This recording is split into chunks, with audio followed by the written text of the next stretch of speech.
In 2017, elections in Uttar Pradesh were held in 7 phases, starting from the 11th of February, going on till the 8th of March. So almost a month-long election window. Now that we've got Omicron spreading across the country, will the Election Commission try and condense that window? Will there be curbs on election rallies? Those are some of the questions that we will know answers to in a short while from now, because what we know at this moment is that the EC has been talking about a 6 to 8 phase poll in UP, Punjab polling in 3 phases, Manipur in 2, Uttarakhand and Goa in a single phase each. The kind of curbs that are placed will again be critical, because that's what all the chatter in the build-up to this big press conference has been about. Will there be severe restrictions? Rahul Srivastav, our National Affairs editor, joins us. We've got Rajdeep Sardesai with us this afternoon. We've got Sheila Bhatt. Sharad Pradhan is with us as well. Let me go across to Rahul Srivastav first on the kind of restrictions we are most likely to see. There's a lot of talk about whether rallies will be banned completely. Will only virtual rallies be allowed? Will road shows be stopped? Do you think the EC will take a bold, dramatic decision, or will they just try and stick to the middle ground and not rock the political boat too much? Rahul, what we are hearing that the Election Commission has had several rounds of parleys with the Health Ministry. Health experts were also consulted, and a broad format in terms of what exactly could well be a broad picture in terms of allowing what kind of caliber of campaign is concerned.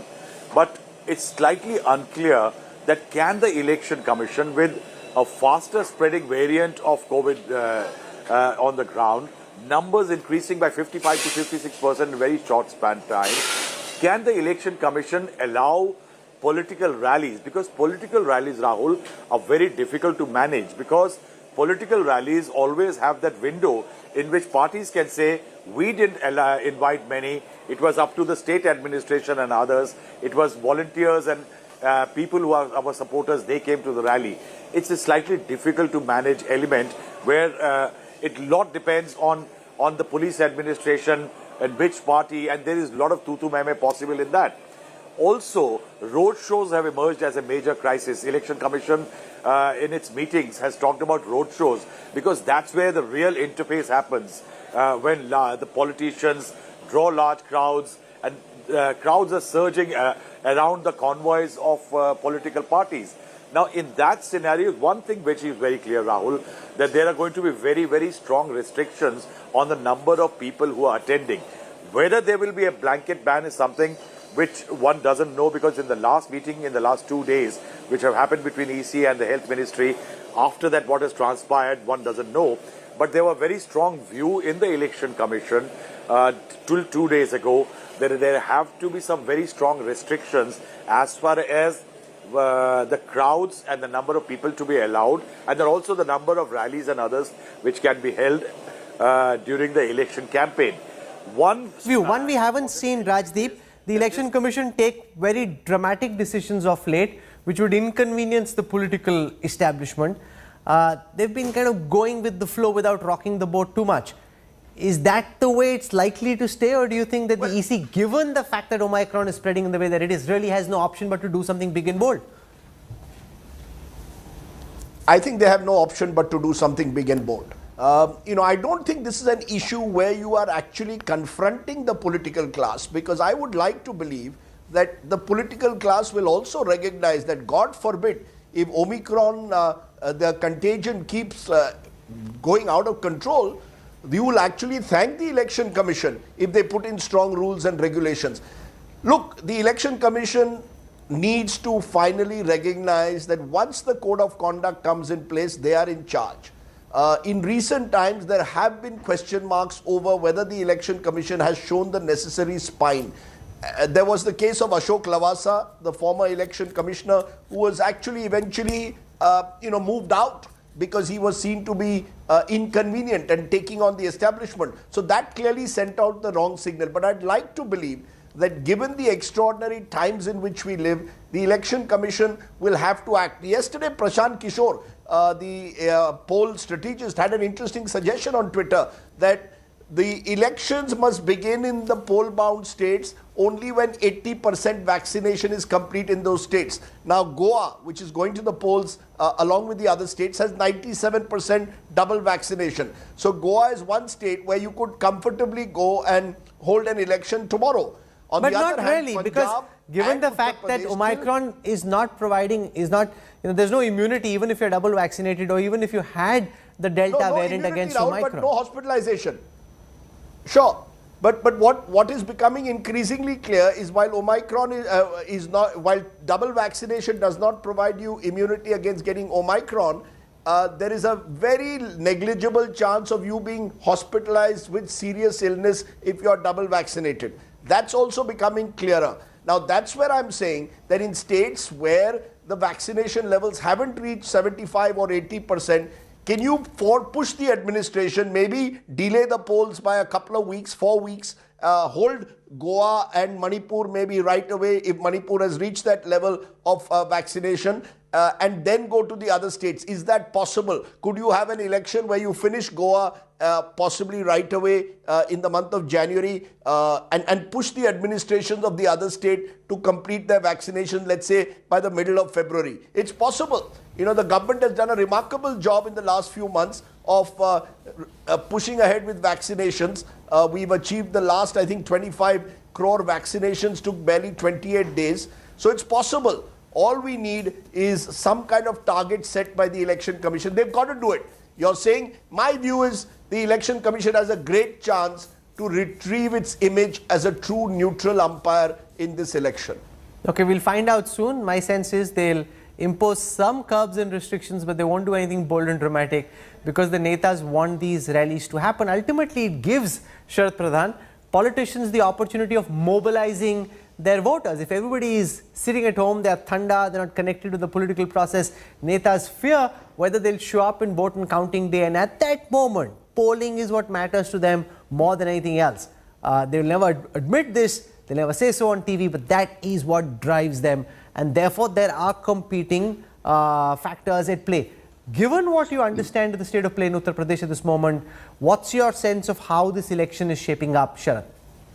Well, for the moment, parties have been holding rallies very freely and very large rallies, irrespective of what the COVID regulations might have been in place. But let's see how it pans out in days to come. But the most important thing, as you rightly said, is the ultimate vote, the voter, because that is what is going to determine the fate of each of the political parties. And here it is, and there's this kind of satisfaction. UP being having been a little laid back than most other states, the common feeling among voters is unless they see the leader physically in front of them, it doesn't make that kind of impact. Going by through the social media may not have that kind of meaningful impact on the voters as it would in a physical rally. So I think, or maybe not a rally, just a rally, it could also be a road show. But the physical presence of the Neta is probably considered very important for a common voter here. It's fine as far as the urbanites are concerned. They'll be fine with the virtual contact, but not down at the grassroots level. They would certainly want their leaders to be seen on ground. And much of the work particularly BJP has done a hell of a lot of work as far as paid work, and they have the wherewithal to do it.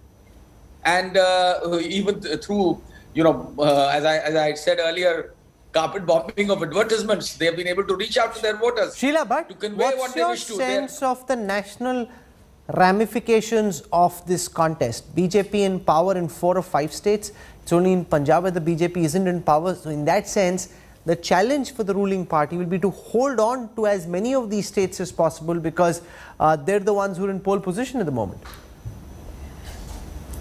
It cannot be underestimated at all that whatever since 2014 Narendra Modi, BJP and RSS are doing, this is one of the most important tests they are doing of their own thinking, own thoughts and their own ideology. I think this series of elections in different states are very, very important because right now youth of India, there is a kind of a resistance.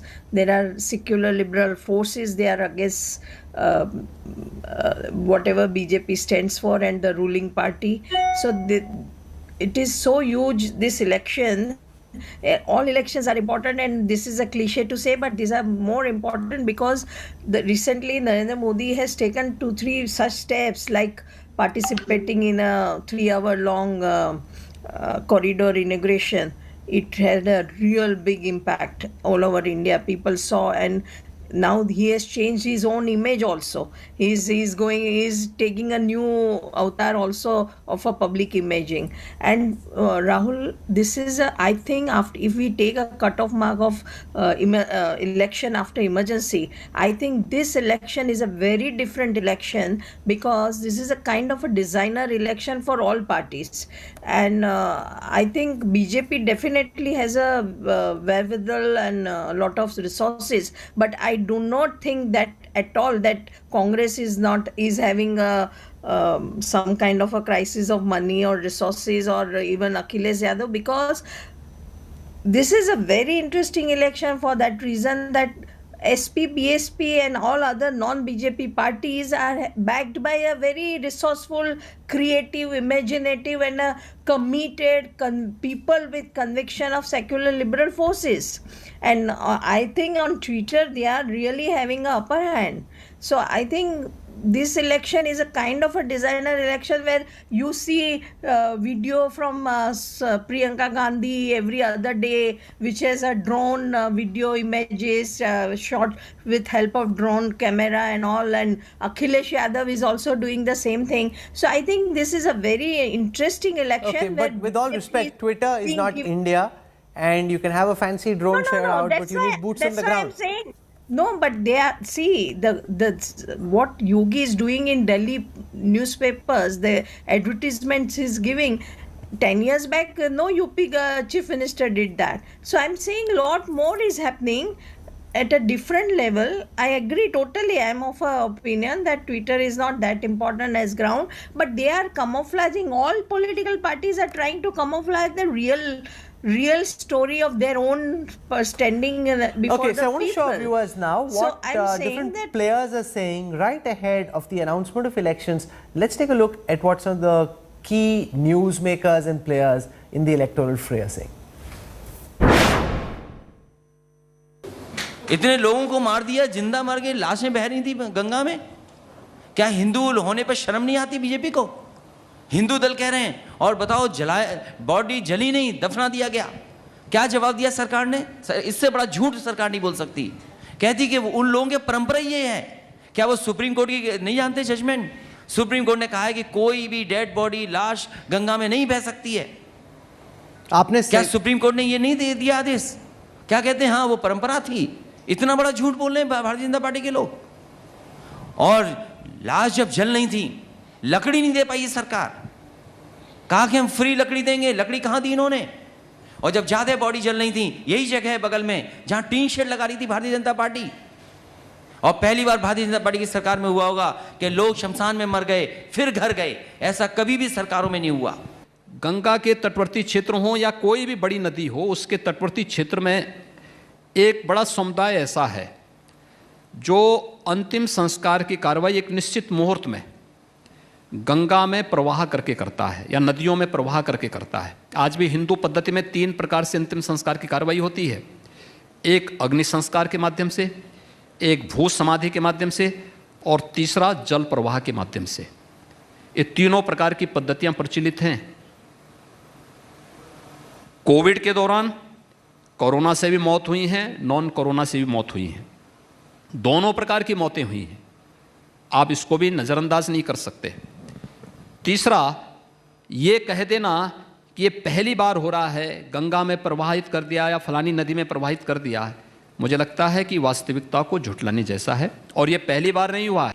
इस वक्त जहां पे आप बैठे हैं, वहां पर कल रात में दिल्ली के मुख्यमंत्री अरविंद केजरीवाल बैठे थे, और वो कह रहे थे कि एक नकली केजरीवाल घूम रहा है, कि असली आम आदमी मैं हूं, चन्नी नकली केजरीवाल है, नकली आम आदमी है।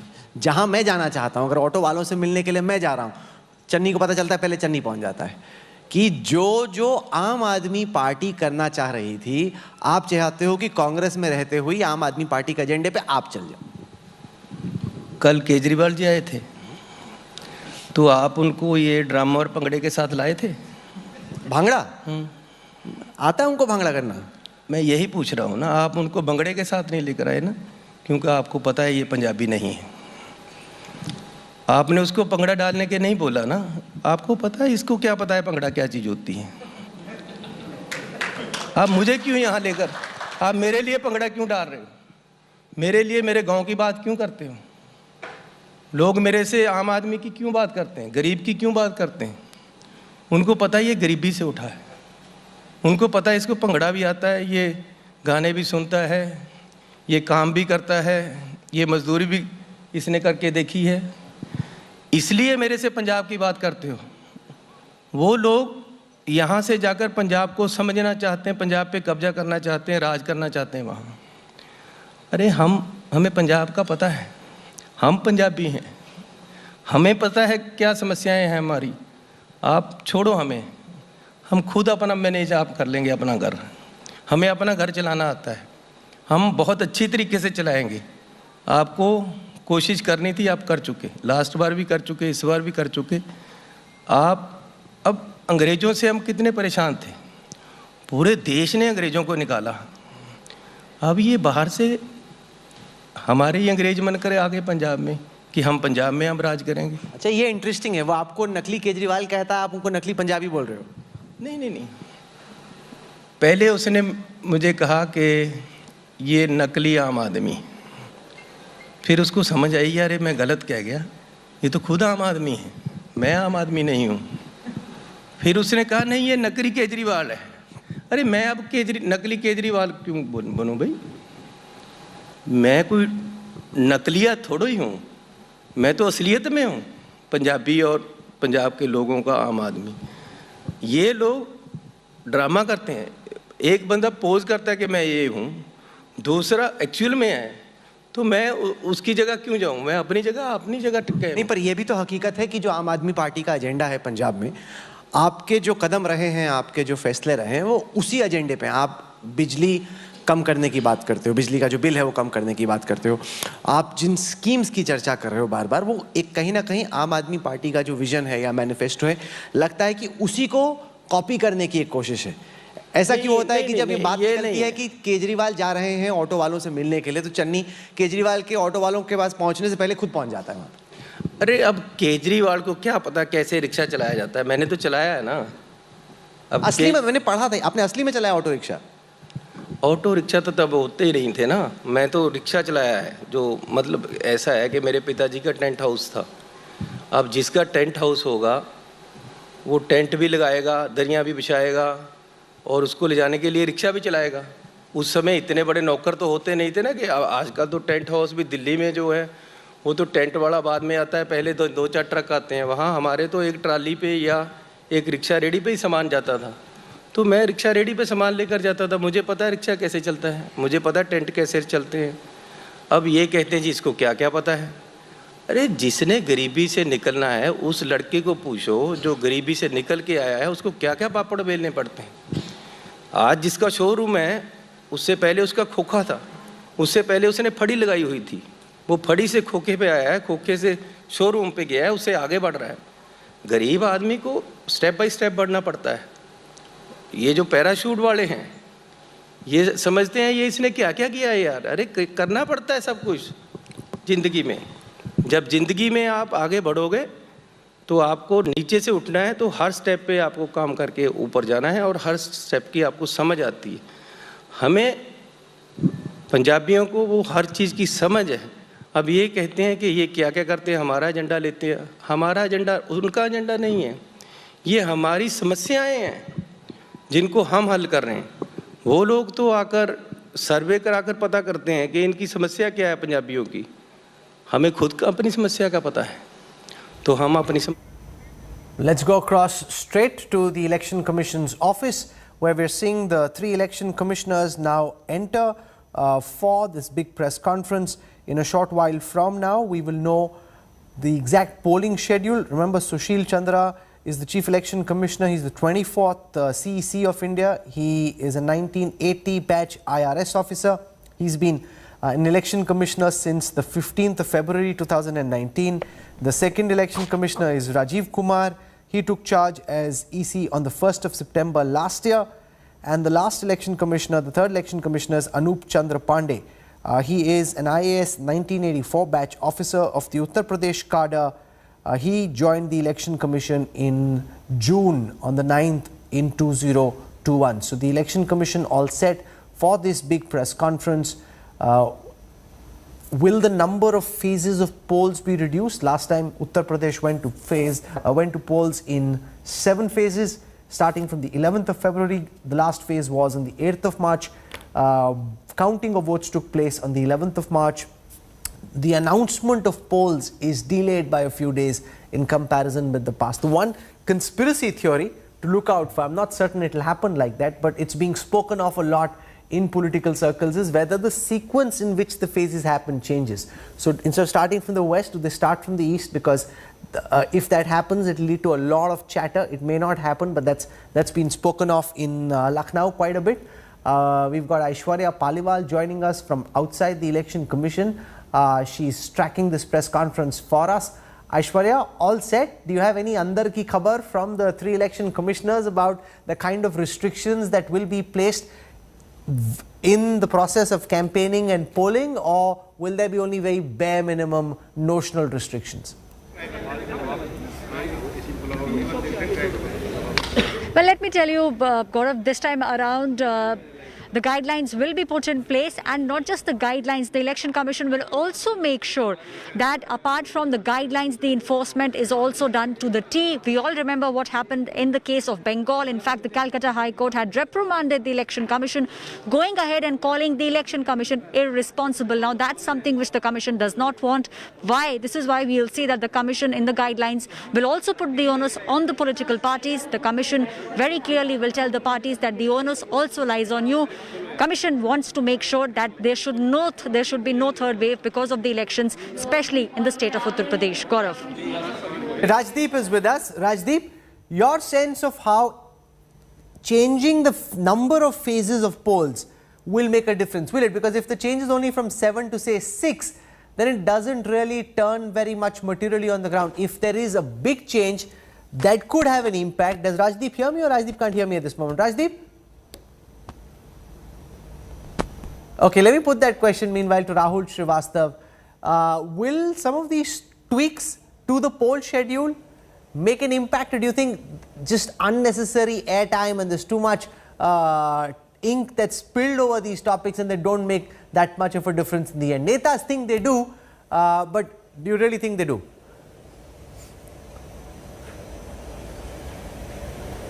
Rahul, the tweak will depend on several factors, how the Election Commission is approaching the election.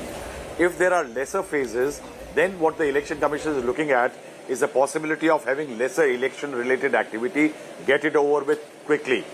The second part is, in case that is, say for example, UP had 7 last time, they go in for 8 this time, it could well be that smaller number of constituencies going to go to election each time around, lesser number of people to be deployed in each phase, means that the entire interaction between the security forces and others could get reduced.